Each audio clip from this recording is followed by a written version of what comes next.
to the London Centre. My name is Federico Ortiz. I'm head of program here at NLA. And yeah, welcome to this PechaKucha event on the future of the workplace. So for those of you who don't know NLA, we are London's built environment community. So we are a cross-sector membership organization. We bring together professionals, politicians, the public, everyone really interested and committed to shaping better cities. So we have around 30,000 members working across city governance, planning, design, development, management, etc. So if you're not part of the membership network, please do take a look at nla.london for any opportunities. But we're very happy to welcome you tonight to this PechaKucha event. So how many of you have been to a PechaKucha event before? With us or with anyone else? Okay, cool. So some people know how this works, but essentially the PechaKucha format requires our speakers to present only in 20 seconds per slide, and there will be 20 slides, so 20 by 20 in a way. So we've asked them to present about the future of the workplace. So obviously, we all know that after COVID, the working patterns and how we work has changed significantly. So really, what's the purpose of the office is a question that probably we still kind of ask ourselves. So we've asked our speakers to present where they see the focus is, and we know there's a little bit around fewer individual spaces, more collective spaces. There's a more focus on well-being. So we want to hear a little bit of all these different experiences and projects that we see coming through to show, the future of the workplace. So they'll be showing some projects. We have 8 great speakers tonight. So you'll see me jumping in and out to present all the speakers, but they'll be taking on the challenge of the 20 by 20 presentations. So now I'm going to present the first speaker. So that's Anthony Dickens, who is principal at Hassel. And Anthony will be presenting the Baker McKenzie's London office. So over to you, Anthony.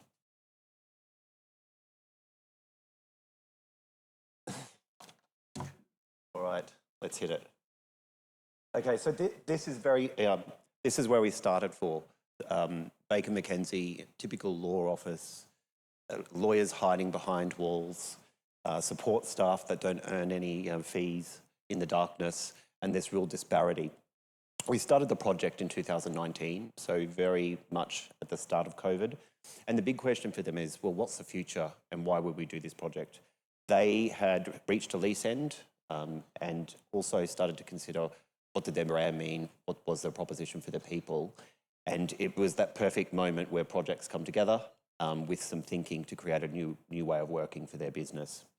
The building that was selected was 280 Bishopsgate, and it was selected for a number of reasons. One, that part of their values was around sustainability. They didn't want to go into a new building that was being constructed. They wanted to go into a building that already existed and actually allowed them to meet one of those values. The other reason was around their local amenity.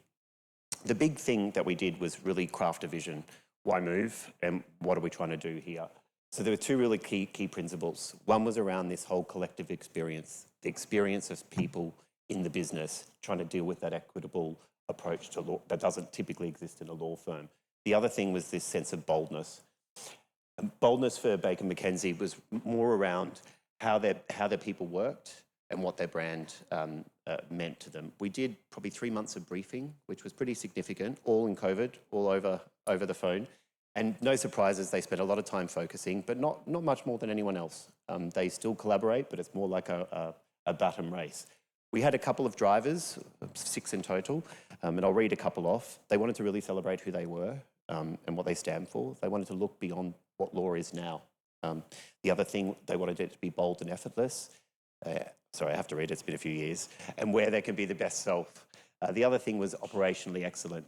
So this was a stack of the building, and I think probably one of the challenges we faced is we knew we had work floors, which are shown in the light pink that you can see there. But one of the real shifts that we made here was in the darker pink zone, really welcoming clients and staff to mix. So there is no barrier between the client space, which is in the blue, and where staff socialise. We also had to explain to them what the new workplace would meant. It was an agile space. They were already I think, utilisation around 50%. So moving to a 40% sharing unallocated desk wasn't actually a big stretch. But how they used the space was empowering the teams and individuals within the teams to make the decisions about how they use their individual space. Workplace strategy is great, but often, you've got to know your building and you've got to work with the building, not push the building. So we had a very simple building, but the whole point was to make it legible. If we're changing the way people are working and we're giving a whole new way of tools for them, we needed to ensure that the building and the legibility aligned. What we ended up creating was a very simple plan. We created pockets of team zones, shown there in the purple, creating central circulation spaces. Lawyers complain about noise all the time, but visual distraction is just as important to lawyers as audio distraction. So we created these little pockets of communities to allow each of the spaces to perform almost as an isolated cell. A variety of different working styles. We had a suite of, I think, about 10, so it doesn't look like a furniture showroom, just thrown on a plan, but it created a variety of spaces for lawyers to sit with quick access to things like meeting rooms, phone rooms, and all those additional spaces that they needed. This was actually the result, so we kept it very clean, very clinical. You remember I probably talked about one of the drivers was about transparency and being able to see each other, creating visible networks. You can still see from one side of the floor to the other, but there is no manifestation in this project, which was one of the innovations that isn't a big shift, but for lawyers, not to have manifestational windows typically is. The other part was to create a central connecting stair. And this stair was a really important point because it allowed all the floors to connect, breaking down this is my floor approach, encouraging a full building use to the space. It's a very active zone, and it was about trying some new things. Lawyers don't like sitting in lounges either. They think, they think it's very much a university approach. So this is where we wanted to really challenge them. We only have 2 of these spaces in the building. Just because people don't think they're going to use it now doesn't mean they're not going to use it in the future. Day one, no one sat there. Now teams are actually, 3 years in, having meetings there. Another challenge we faced around client space was this idea of building basically a sea of meeting rooms around a facade and blocking all the light. So what we tried to do was create both internal and external meeting spaces and allow the corners that you can see in the building to still have transparency. So no matter where you are from legibility, you get view and access to light. Unlike some sort of law firms, this wasn't about being vanilla. It was about expressing their brand and their personality. We sort of, part of the process with them, went through 2 design iterations. It started as vanilla and timber, but ended up very much like a boutique hotel sort of feel. And this was very much their mark of stamping their brand on the business. They also wanted hospitality spaces for clients and staff to feel very different to an office. So the view here is of their terrace space. We can't call it a bar because they don't drink up there. They do, but just not publicly. But it's an event space that overlooks the building. They have shared terraces, so they use that. Another part about this mixing clients, this is the client on the level down from the client floor. Clients freely range. They obviously have to be assorted to a point, but introducing things like client lounge that really support their clients when they're coming in to be able to meet. Behind that glass wall where you can see me standing, that's actually HR. That's how transparent it is. The big shift about staff meeting with clients was providing a space that allowed the staff to collaborate, have lunch. It was a well project, so it was very much embedded. We had wellness spaces here clients could use, prayer spaces. The cafe offering was really shrunk down to a very small wellbeing sort of small food offering. This is really just the comparison. I probably wanted to end with, innovation and change is easy. You give a designer a brief to design a knife and we can design you a knife, but if you use it like a fork or a spoon, it's never going to work. So the big thing is making sure that follows through. Just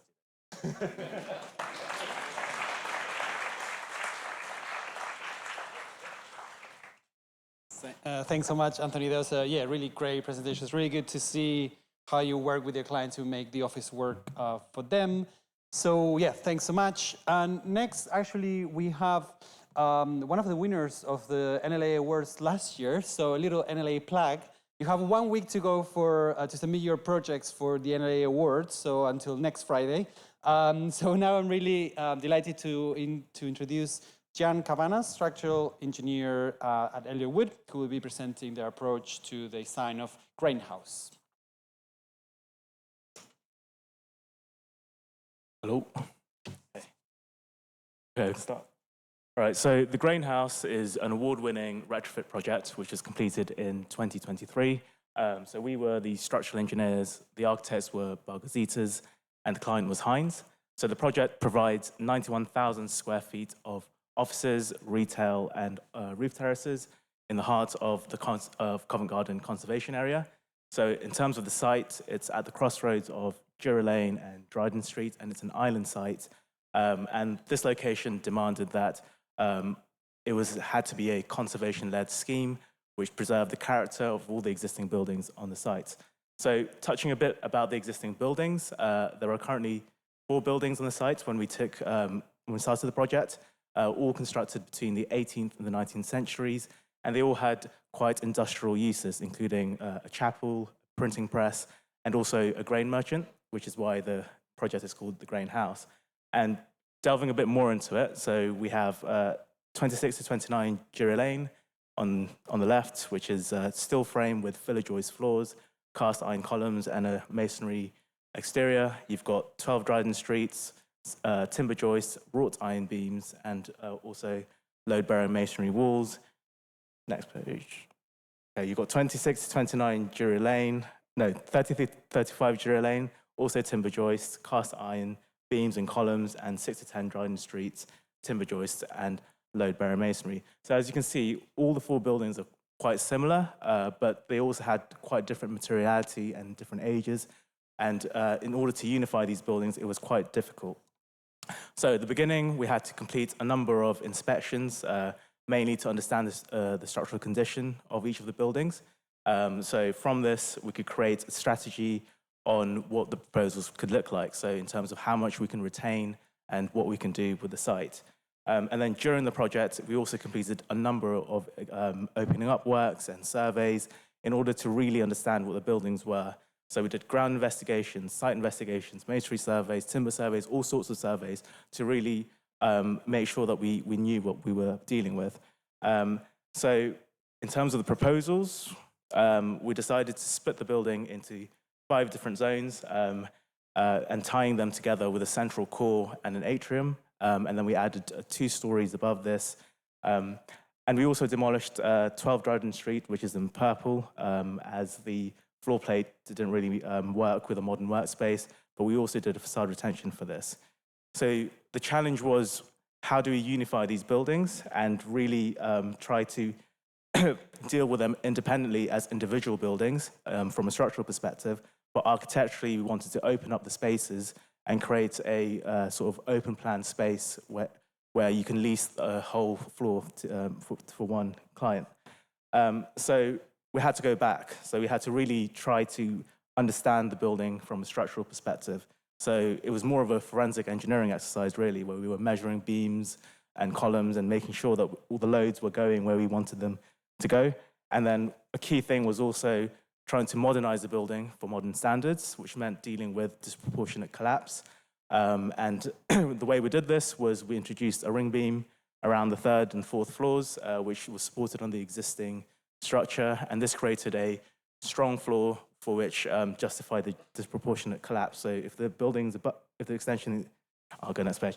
So in terms of, the philosophy from the design team was really to try and maximize as much of the existing structure as possible. So there was a significant amount of load balancing where we removed existing screed. And for the extensions, we initially went with CLT, but then we went with lightweight metal deck.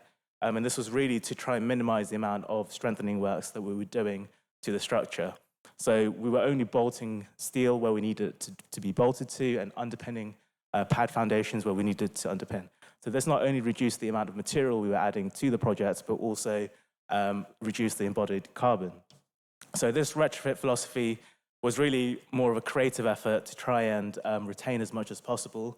And Bargazitas were really good with this. And so in the end, we managed to transform these 150-year-old buildings and turn them into more modern open plan office spaces that meets the needs of workplaces today. And we did this while preserving the character of the original buildings. And I think the only way that this could have worked was with the whole design team on board to try and celebrate the existing structure. And it meant that we had quite unconventional details and spaces, which you wouldn't have in a new build. So I think that's something that we can celebrate in this. In terms of sustainability, the project has 60% less embodied carbon versus a new build at 320 kilograms of CO2e per meter squared, which is well below the GLA target of 600 kilograms of CO2. It met BREEAM Excellent and also WELL Platinum. And I think the key lesson learned from me in the project was no matter how much strip out you do, how much investigative work you do in an existing building, what you find on site is always going to be slightly different. So I think the design team was quite open to really dealing with what we found on site and working around that. In terms of the awards, the NLA, BCO, ULI awards, and something that I'm really proud of was the iStruct Global Structural Award. We didn't win it, but we were shortlisted. But I think for as a structural engineer, that was really good, especially because it's for the project of its scale, being shortlisted for a global award was really something quite great. So to answer the brief of what we think the future of the workplace is, I don't believe that it's just new builds, office towers and grand helical staircases, although we did have one in this project. I think the future is actually retrofitting the UK's building stock and really trying to celebrate them and try to give these unique buildings a new lease of life. And I think that by thinking creatively, we can really reimagine these spaces and create more unique offices that work for today, but also will meet all the standards and sustainability targets that we have. Good. Thanks.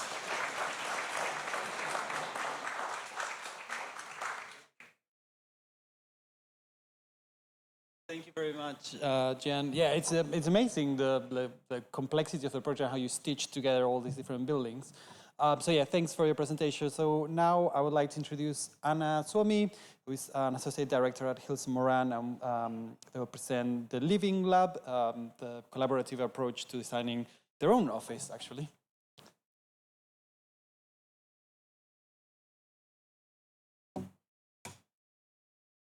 I guess here. Yeah. Hello, everyone. So I'm here today to talk to you about our experimental place in a listed building, which is the Living Lab. It's our own office located at London Bridge in Hayes Galleria. We were used to live in the level 3, and now we moved to level 2. We've been there since last summer, and we've been very happy because we wanted to showcase how we can have health and well-being connected with the listed building. We were very lucky as our landlord decided to do also works on the main building, and we have a brand new reception and cycling facilities as you would expect in new buildings.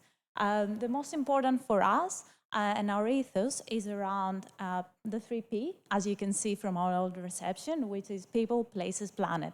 And that's what we wanted to bring in our new office as well. We wanted to design it for us, and we wanted to be respectful of the environment and try to improve what we're doing with our emissions. So our vision initially was a bit blurry, but still we wanted to have a vibrant space, welcoming, celebrate agility, equality, but also inclusion.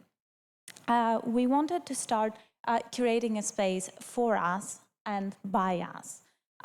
We wanted to integrate some of the frameworks that we've worked, and this is particularly one that I've created 2 years ago and won a BCO award with the puzzle piece framework, talking about the design of the office of the future, thinking about different areas to integrate in your office design, like grow, leisure, or community spaces.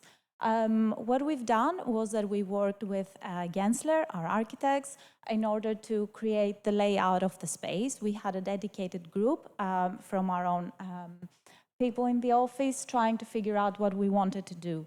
The most important parts were that we wanted to have a showcase space, a focus zone, a breakout space, and the kitchen. It wasn't all brand new and shiny in the very beginning. We had quite a lot of difficulties, and obviously we wanted to take the space as a shell and core, which is it's quite unique.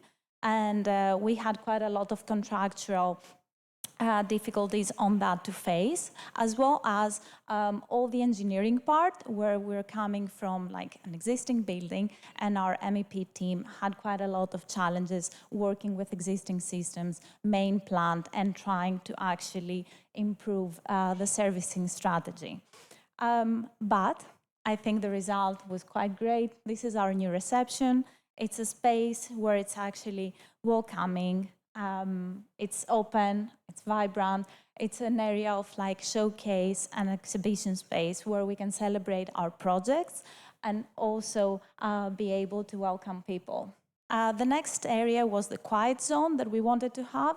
So on the left side of our office, we have the quiet zone as an open plan space, but also we have the library where you can go take some time, unwind, or even have like a more private meeting.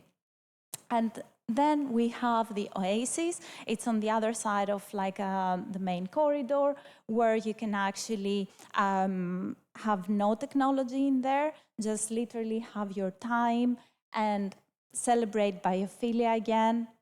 You can either use it on your own or like with colleagues for a more like private meeting. I even like to just hang out in there. It's a very nice space, and actually we have a very unique design on the ceiling where you can celebrate all the daylight coming in, but also have the connectivity from the reflections from the river on the outside, bringing it back and bringing actually the connection of the outside world with like our interiors. Breakout space was the next part that we wanted to have in our office, and what we've done was we wanted to merge it with the open plan office. So we have these little pockets of difference, where you can like even hang around with your coffee in the morning, or like just have meetings informally with clients. Our desks, they have been like a special design for us, celebrating also biophilia, just like in the middle, but then like also being able to have different usages, standing desks, some of us, like me, using Pilates balls, or we have, for example, the chairs that are like from fishing nets. Also, we wanted to celebrate circularity. So we wanted to reuse as many items as possible from the old office, and we have the Vitra chairs from our old office being used in the main board meeting rooms, as well as like bespoke lighting design to celebrate also our energy targets, which was very difficult to actually meet.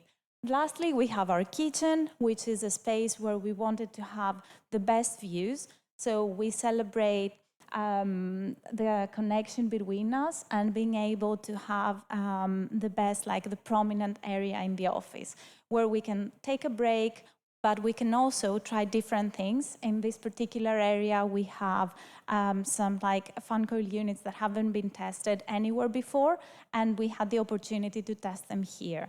So a space where we can communicate, take a break, even just like work by the window. But it's all about adaptability as well, and what we wanted to do, we wanted to have the flexibility to do different things with our spaces, and we have the curtains for separation. This is one of the areas where we even use like for our yoga sessions every Wednesday lunchtime, and we're really proud of using locally sourced materials for both like carpets and the curtains. So our Riverside Cafe, where you saw before that we had like only our lunch, we use it for events. And this is a picture from our last year annual company event, where we tried actually to see how good was the design of our systems, where everything worked perfectly fine. And lastly, we're not only celebrating and smiling in our office every day, but we actually got an award for it. We won the BCO award for Best Small Office in London, and now we're going to socials in October, hopefully trying to keep experimenting and smiling.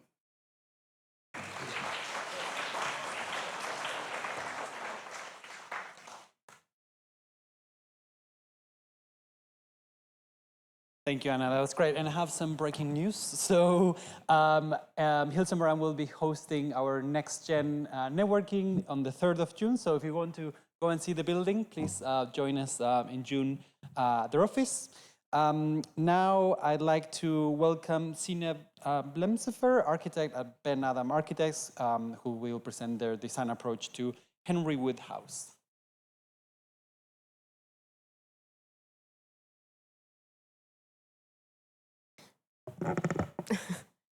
Okay, I can start. Hello, so today I'm going to walk you through one of our projects, Henry Wood House. So the project asked a very complex question in 2019, is how can you breathe new life into an existing building that is fully occupied by repairing its entire facade, providing a new public realm and safeguarding the next 60 years of this building in the West End. So Henry Wood House is located on the north end of Regent Street in a very sensitive location. It is surrounded by 3 conservation areas, but the building is actually not. But most of the buildings surrounding it are also listed, such as the All Souls Church. In front of it, you have the BBC House and the Langham Building. So originally, the plot was used as the Queen's Hall, which was a music and theater venue. But the existing building has been demolished during the war and was really badly damaged. So eventually, it got fully demolished, and the plot remained empty for a couple of years because most of the music and theater venue had moved to the South Bank area since. So eventually, a new building erected in 1966. So Henry Wood House is an existing 16-story building. It consists of a main tower and two interconnected wings. So the existing building was in a very robust structural health, but the envelope had significantly suffered over time, and the cladding began to fail, and the window system had reached the end of their life. So the current condition of the building as we received it is revealed to be a health and safety hazard, because as you can see on these images, some of the granite tiles started to fall on the pavement because of weathering and because the chemical that were used at the time had failed. And so to this, they had to install a scaffold fan to all of the facades, which was just a health and safety risk. So it's a concrete frame building. It is composed of Portland stone on the cladding, as well as mosaic tiles and granite. And the existing condition was beyond economic repair, and the maintenance cost was just increasing over time. So we looked at the building in relation to its surrounding, and as you can see on this diagram, it was built massively out of context. So we looked and studied it through its materiality, the envelope elevation typology, the fenestration pattern, and materiality. And our aim was trying to be a good neighbor to the new surrounding. So our design was looking at maintaining and expressing some of the existing design intent that were there, so like the expressed columns, the ribbon windows, and the existing horizontal spandrel. The scope also included to replace some of the windows, but not all. But the main challenge in this design was actually how do you work within a fully occupied building during the time, and how do you deal with tenants. So in the basement, we had the car park that was used by the BBC. It was full with equipment vans that were used 24 hours and had very strict and very limited access requirements. On the ground floor, the retail, which their main concern was about the scaffold and blocking the shop front. And then, but no issue with noise. When you go up to offices, their main concern were noise from daytime, from working hours. And then the hotel on the upper floor, which main concern was having a scaffold, restricting room views, and noise disruption and vibration, but at nighttime. So trying to keep everyone happy was quite challenging. So in terms of like fabrication for the facade, we looked at different hybrid. And so we went with the third option, which is a hybrid between using a render treatment on the expressed columns and having proprietary panel render on the spandrel. So we developed this technique very closely with our contractor to maximize time and to minimize disruption. As we're trying to be a good neighbor, for the main tower, we went with tones of gray. We used aggregate fine chips within the express column to add some character, and developed this technique of using vertical texture to the spandrel. And regarding the smaller part of the building, so the smaller wings, we went with kind of like a creamier color, and this was to read well with the Portland stone that was being maintained.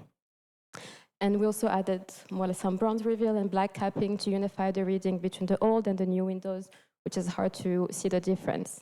In terms of fabrication, so as we said, we worked very closely with the contractor, and so we went with an option of adding a carrier board to this render material, and this was really successful because compared to traditional render, you usually need to fix every 250 mil, but by having a carrier board, you would fix every 750 mil, which means almost much less fixing to this concrete frame, which would have a lot of vibration, a lot of noise. And so it was a good way to minimize disruption with our tenants.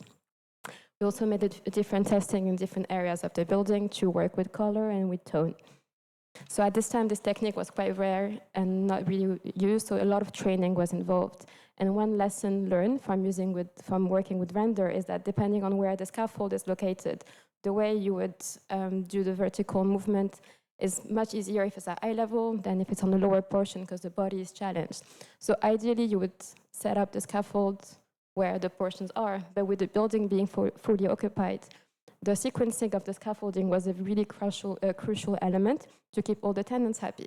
So we went with the option to have a 2-facade scaffold and to drop down by level. So this was selected so that we can keep 2 facades open for the hotel and they can have a maximum of hotel rooms free. However, this process was much longer and made the offices and the retail below much unhappy. And ideally what we'd do is that we'd scaffold all the building and drop down each level, which would be much faster, so better for the tenant below, but would block many more rooms for the hotel. So it was really challenging to try to listen to all the tenants and their requirements and to adapt to all of their concerns. However, it was really successful because we had a lot of consultation that were really controlled and really precise, and we always discussed with all of our tenants. So overall, the project took slightly longer than usual, but it was mandatory to try to maintain good relationship between everyone and all the parties involved.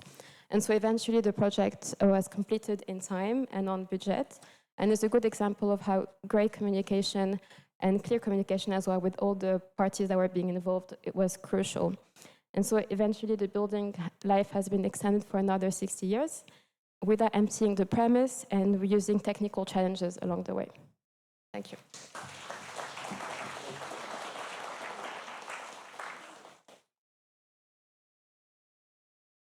Thank you, Sineb. But I think, yeah, thank you for sharing that, because I think that's probably the thing that probably we all want to see more retrofit projects, but they come with challenges. So really sharing how you deal with some of these challenges is amazing. So thank you very much. I would like to introduce now Vibhushan Thirukumar, CEO and co-founder of Oru, who will present Oru Spaces' mixed-use approach. So thank you.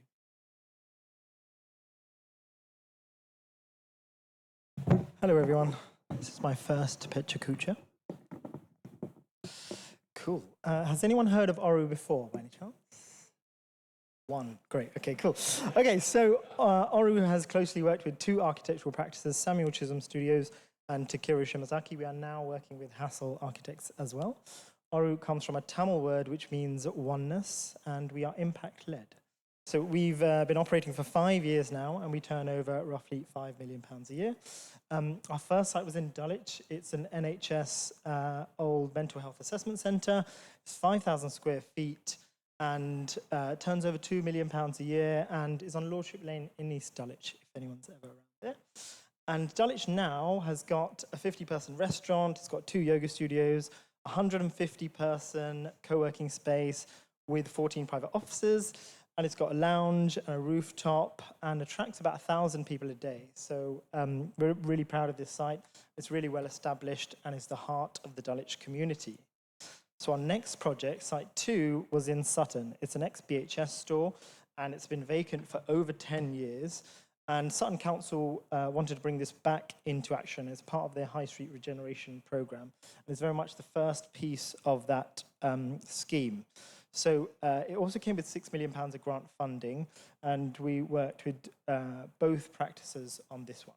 This has got a 120-person restaurant, 2 yoga studios, 400 co-working spaces, a nursery of 60 children that thankfully we don't run, and a rooftop of 400 square meters, an auditorium of 160 people, and we are building a spa on top of it.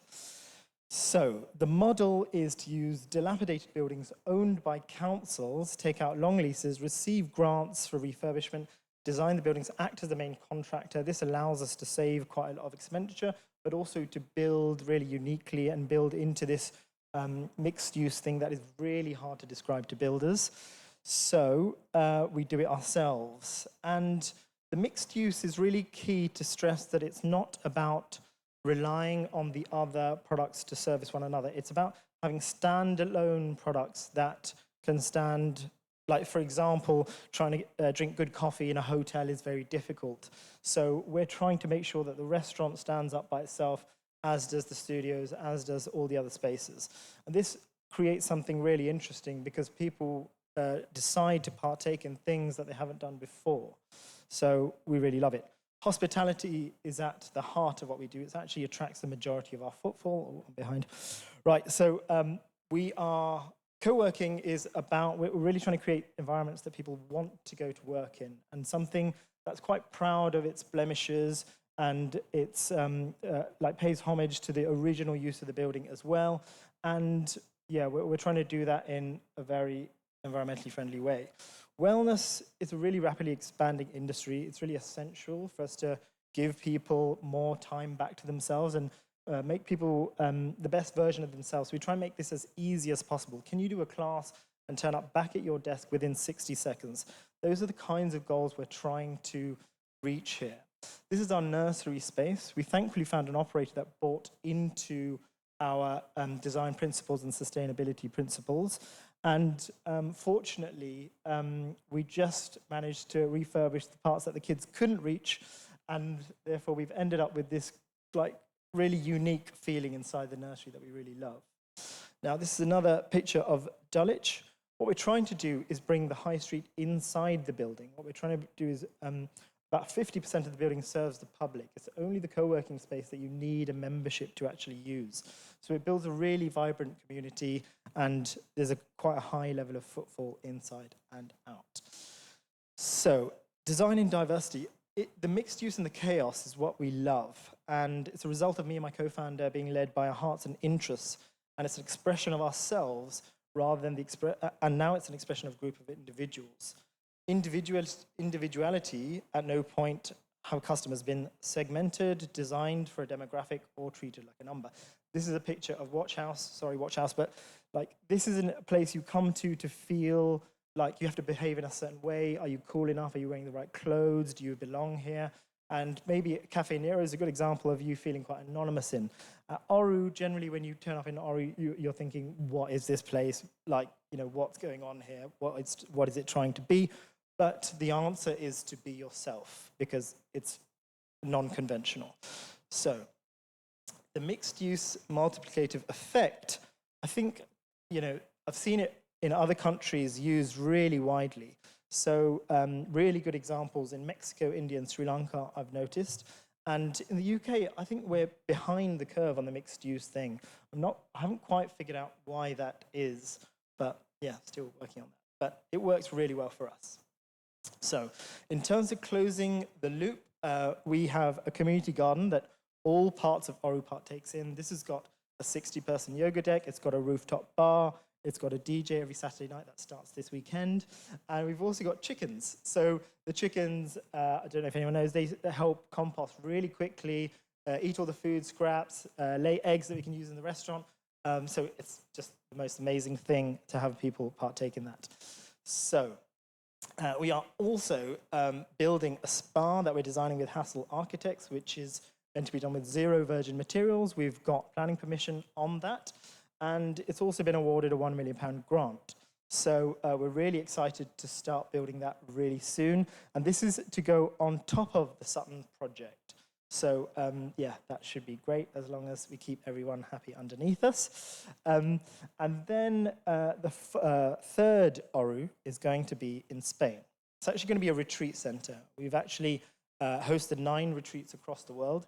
So for our third project, we're leaning more into the wellness and maybe attracting more digital nomads. This hosts 31 people.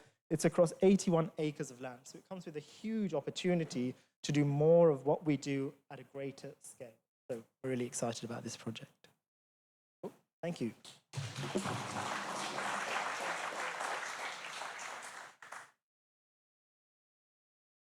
Thank you so much. That's super exciting model and projects, especially around the high street as well. Here are so many of spaces in the high street I could see with these examples, a new life, but also, the international comparison. I think there's a lot to learn from other places. So thank you so much. Now I'd like to introduce Adam Phillips, Senior Associate at Gensler. And Adam will present the design for Edelsman's Francis House.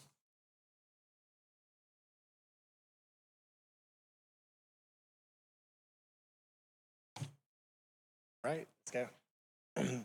So what does it take for business to make a transformational change in the workplace from the image on the left to the image on the right? For our client, which was global PR agency Edelman, it began with a very simple question. How can we become the best creative agency in the world? Sounds easy, right? Our question in return was, what type of culture, behavior, and design tactics do we need to do to get you to that particular goal? So it actually all starts with putting people first. So we started out with initially 7 experience principles. We boiled them down to 4 that actually focus on energy, emotion, a place that gives you energy, doesn't take it away. Personality, so hearing about and designing to extroverts, introverts, and everything in between. Having collective innovation and enabling experimentation, and creating soul spaces. The client also was very clear in that they didn't want the new office to look like the old, so we knew our beginning point had to be very, very different. We were actually going to market looking for 60,000 square feet, but we found a building with 32, but because we had 4.5-meter high ceilings, we added 15,000 square foot of real estate to it to create a 3-dimensional complete ecosystem that really brought those principles to life. So what it meant is that some of these core areas had to do 5 things at once throughout the day. We had hot zones, we had cold zones, we had mixed zones. What it meant is that the whole organization could find an area in which they could evolve throughout the day and also throughout the year. It meant that we were able to blend both client space with workspace and really blur those boundaries and actually get a large portion of real estate over to clients and co-creation. When we looked at the building, it really evoked this whole sense of a village kind of culture and a village sort of mindset where you had a sense of shared spaces. And when it came time to actually kind of create the feeling of this space, we really looked at London's and London's dynamic neighborhoods to create that palette, which took a lot of inspiration from the building's raw materials, but also took inspiration from the various neighborhoods in which we live in London. So from the creative areas to Mayfair to Brixton to Hackney. So what do those feel like as a neighborhood, the colors, the textures, the energies of those materials? How can it actually make its way into the building? So this is going on a tour of what that actually feels like in the space. We took the building as a shell and core. Durant was the developer. Squires had done the initial shell core, but we actually said, stop all the work. Don't do the Cat A. We're going to actually start working this from this point forward. The client, when we walked through the space, actually fell in love with the rawness of the building, which was a 100-year-old Victorian warehouse. So for example, spaces like this, it does 5 things at once. It's the breakfast place, it's the canteen, it's a cocktail reception for 60 people to clear the furniture out, and they do yoga throughout, in the evening throughout the year. It's a space where everybody commingles. There's no front of house or back of house. It's all in one place.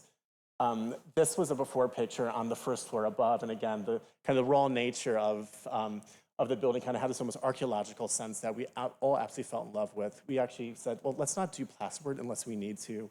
What do we do about acoustics? We'll treat that with the ceiling. But how do we actually celebrate this space in a way which is leaning into creating those spaces that are a bit warm, a bit cool, but also very, very extrovert? The amount of daylight coming in, that's something that actually we want to celebrate. And you know what? If you need a place to go away to have a private phone conversation or a focus room, you can go and do that underneath one of the mezzanines that we added, 5 in total and 5 new stairs to make the space work.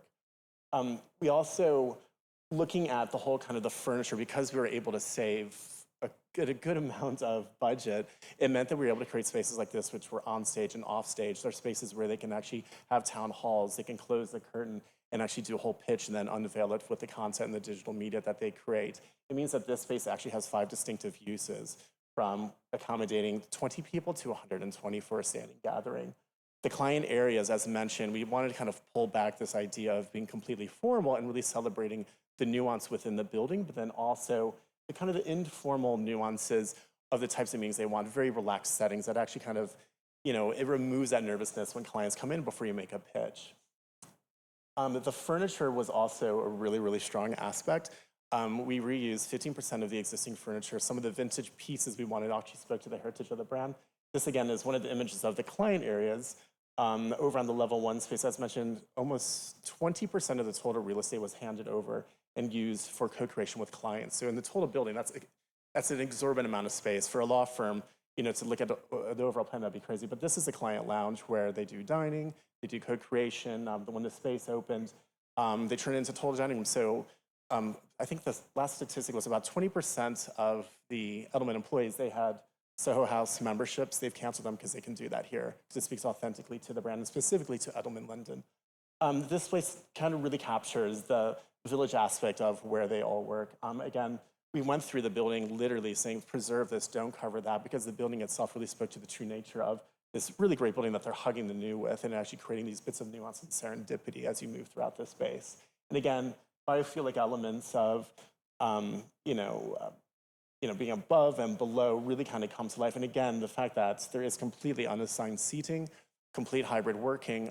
For those who do a bit of workplace strategy in the room, initially on day one, there was essentially 2.3 people to one fully tech-enabled seat with screens. So that's an extremely high sharing ratio. And again, because this particular organization was light years ahead with mobile working, tablet working, in their particular nature of work. What it meant then is that when they do come to the office, they're coming there for that sense of purpose, that sense of belonging, meeting with their teams, or they're coming there to actually find a quiet place on a landing underneath a cove to actually get on with their work. They might be coming to the Hush Gallery on the far right, which is a dedicated quiet space. You cannot talk, it's baby blue, it's soft and relaxing. Or you're working up in the third floor, which has this sort of kind of little nod to Regent's Park and the general Royal Parks with a sense of green and biofluid that really comes through. What it means is that all the employees are able to kind of find where they work best and how they feel on that particular day. Whether it's a good day, a bad day, they need to just kind of get away. They have the freedom to do that and then come back and kind of join the rest of the party. We also use this analogy that with some of the spaces, it's like you're in the party, you can hear what's going on, but you can still have that private conversation. And if you need to kind of get away, you can find your space to do that. It was a surprise that when we looked at the building that there was actually an extra space on the very, very top we call the attic that we didn't know actually existed. So this was almost like this little kind of private club at the very, very top, which you see here. And I've been doing a lot of talking, probably quite fast, but if you do want to know more, there is a video and you can hear the client's perspective and the client's story that we did. So thank you.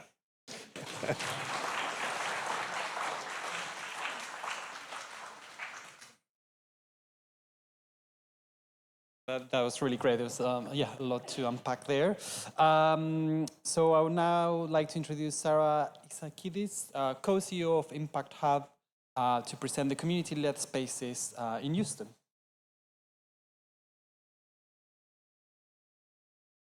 Hi everyone, I'm slightly out of my element because I'm here to talk about being an occupier in the beautiful spaces that you all create. So, hi. All right, here we are. So we are part of a global network of 120 independent hubs and 26,000 impact-driven members. Impact Hub London was founded in King's Cross in 2008, making us the second oldest in the Impact Hub network. Oh, moving on. Our journey to a second hub began 4 years ago, just before the pandemic in early 2020. This expansion, a partnership with British Land and the Knowledge Quarter, culminated in us signing our lease in October 2023 and moving into our new space in Regent's Place in April 2024. Securing this vital space with Camden Council proves crucial, especially as COVID had significantly impacted our reserves, leaving us without capital for fit-out. The Section 106 agreement between Camden Council and British Land was fundamental in making the space financially viable, providing peppercorn rent alongside a profit share managed arrangement. And I can say we wouldn't have been able to do it without that. So this is the space. The Section 106 was a cornerstone for Camden's planning process, specifically designating the premise as an affordable workspace. This laid the groundwork for the entire deal, making favourable terms a prerequisite and directly enabling Impact Hub London to access the space at below market rates. Move over there. Throughout this process, Camden Council adopted a supportive and flexible approach, allowing us to propose how we could best meet the requirements, specifically through free co-working space and event space for Camden residents and organisations. Their consistent and prompt approvals streamlined the entire journey, avoiding unnecessary bureaucratic delays. But also, British Land's proactive and substantial investment in the Cat A-B fit-out was instrumental in accelerating our launch into the significantly larger space. The powerful combination of their investment and the favourable terms secured through Camden Council's planning initiatives positioned us to amplify our community impact. So co-design is at the heart of our philosophy and deeply resonates with our partner, the Knowledge Quarter. We engaged our members, KQ members, and the local community and wider stakeholders in a collaborative series of workshops in the space before any work began. This not only delivered very practical design inputs and insights, but also energized our networks, fostering a real sense of ownership. The workshops revealed a shared desire for spaces built on principles of open, green, inclusive, and circular design. This then translated to a warm atmosphere with breakout spaces, interior greenery, accessible features, and a focus on material reuse alongside a balance of private and collaborative areas. Guided by these co-design principles, we prioritized sustainable materials by choosing natural or low-carbon options, maximizing recycled content, and selecting suppliers with strong social and environmental values. The wood for our co-working benches, for instance, is from fallen trees in Camden. And we're moving on. To promote connection and collaboration amongst members and the broader KQ community, the design incorporates informal touchdown points and dedicated event and meeting spaces. This flexible approach supports our members at all stages, from individual co-working to private offices, enabling them to work, connect, and scale. We aim to be with them throughout their journey. Community spaces, including the kitchen and library, are designed as vital social hubs. These areas are designed to draw people together and facilitate collaboration. For example, the shared kitchen encourages interaction over coffee or lunch, while our library offers a quieter setting for focused work and chance encounters. Our breakout areas offer informal settings for meeting, brainstorming, and casual conversations, promoting a cross-pollination of ideas. And we're increasingly seeing our members collaborating on event series or even offering recommendations for someone to do their SEO on their website. It goes from the big to the large requests. But more than that, our hub is designed to be open and inviting to all, from visiting politicians to those experiencing homelessness. At our core, we focus on hosting to improve member well-being.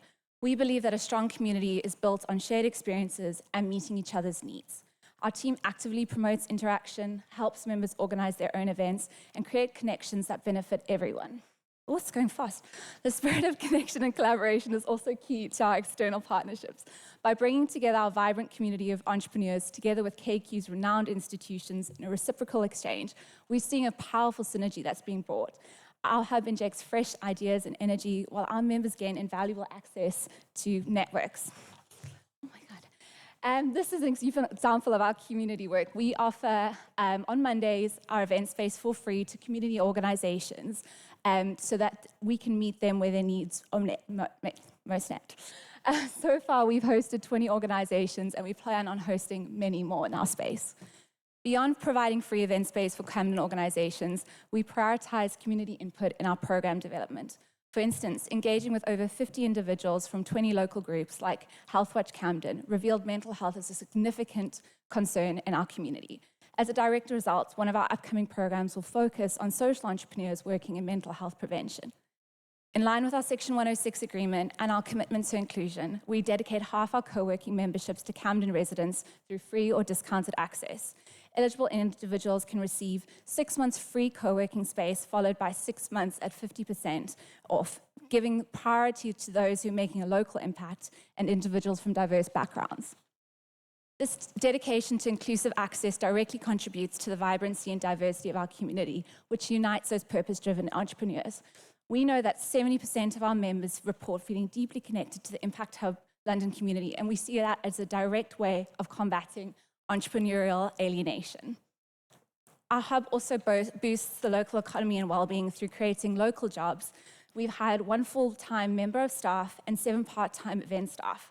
These roles offer pathways to financial stability and, importantly, create a strong sense of purpose through direct contribution to our hub's mission and a strong sense of belonging within our team. In summary, our experience demonstrates that cultivating a thriving community and enhancing well-being are achieved through interconnected strategies, collaborative co-design to foster ownership, meaningful local engagement to amplify impact, and a proactive culture of inclusive hosting to build up belonging. Thank you.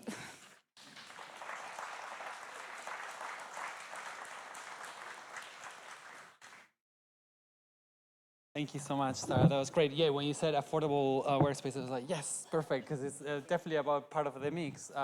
What I realized as well that most of your pictures were of people. So obviously, like any place, like workplaces, yeah, the key thing is people. So really great presentation. Thank you very much. And our final speaker tonight is Rebecca Susser, project architect at Thistlestone. And Rebecca will be presenting S10 in Stratford.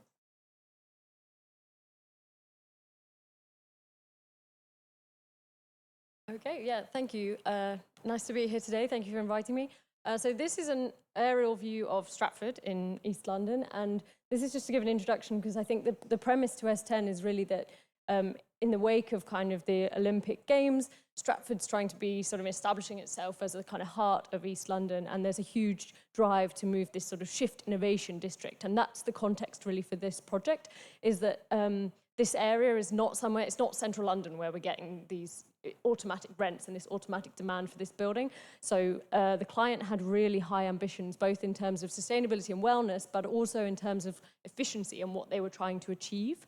It's part of an existing master plan by Lend-Lease with a series of commercial buildings and a few residential projects. So we took on a massing, which was quite substantial. So it's about 60 metres by 60 metres. So really challenging to create office space that really works hard for its users. So we wanted to kind of respond to the rest of the master plan, really the Queen Elizabeth Olympic Park and the adjacent residential buildings.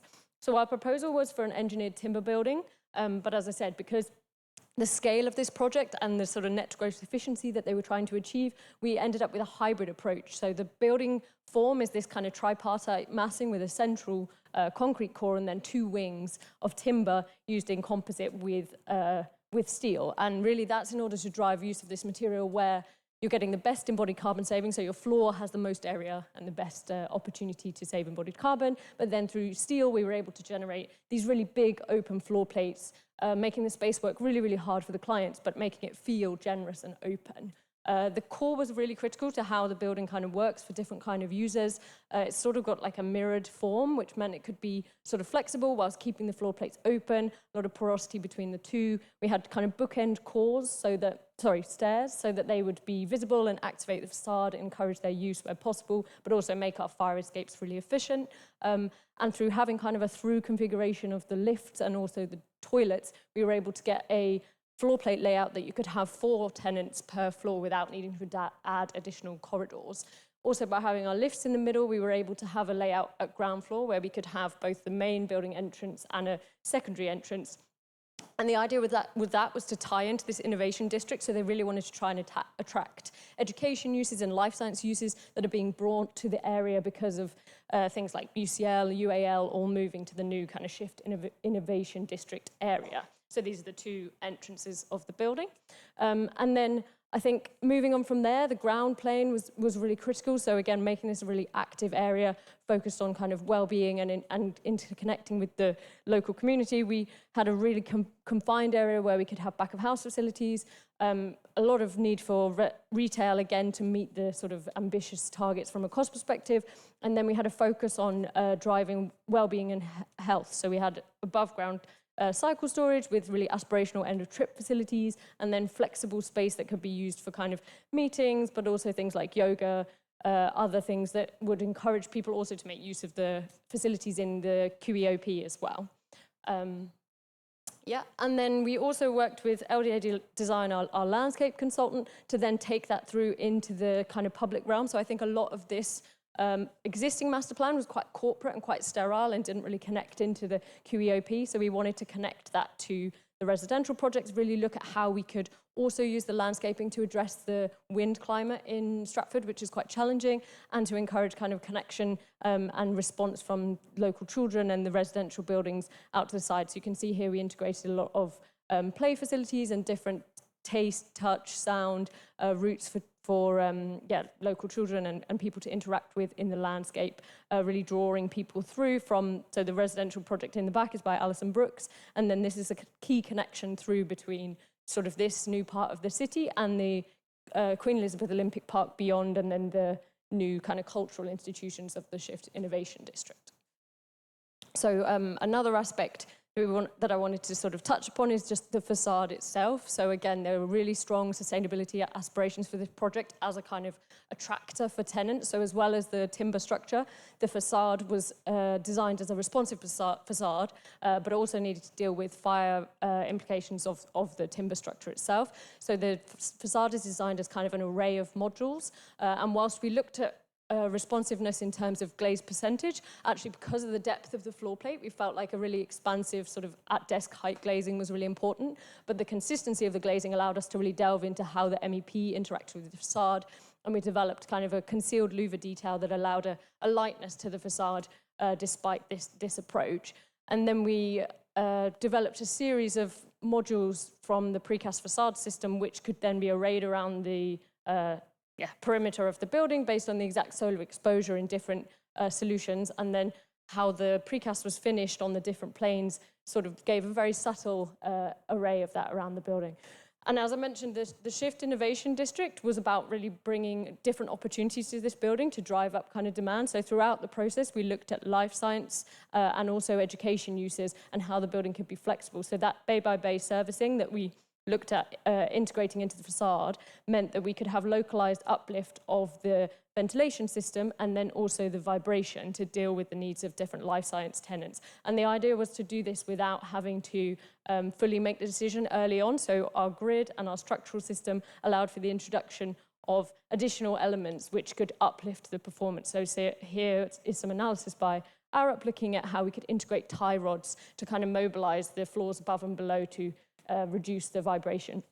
And then we worked with a life science consultant to do these are very early, just kind of indicative test fits, but just to look at how our grid and how those additional elements like the tie rods and things that we're having to add in could work for different life science tenants and drive up the demand. So yeah, sorry, that went very, very quick. But essentially this is, I think the aspiration behind this building was really about having something that was incredibly flexible and therefore could make sure that it ultimately stands the test of time, because I think in this part of London, it's not somewhere where there's a big demand for commercial space. And so we wanted to have that flexibility of dealing with different users, but making sure that the well-being and the sustainability could be addressed within a very challenging budget due to the location. So thank you.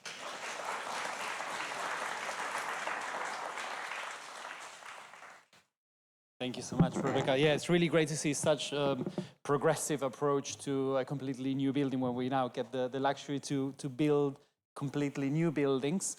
So I would say that's our final presentation from tonight. So I would say lots of lessons hopefully you're taking from the presentations tonight. I would definitely say sustainability, a key driver for workplaces, of course, well-being.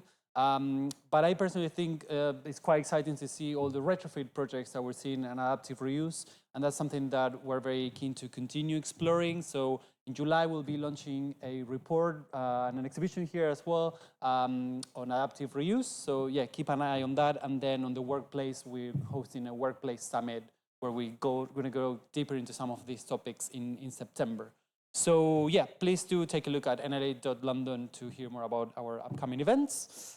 So that's the end of tonight. Really, what happens in PechaKucha after all the presentations, you get a chance to get a drink and have a chat with the speakers. So we've asked them to hang around for a little bit. So it's really an informal and relaxed conversation time. So thank you again, everyone, for joining. And I'm going to ask you to join me in a round of applause to all our amazing speakers. I think they all did amazing on the PechaKucha challenge. So thank you so much.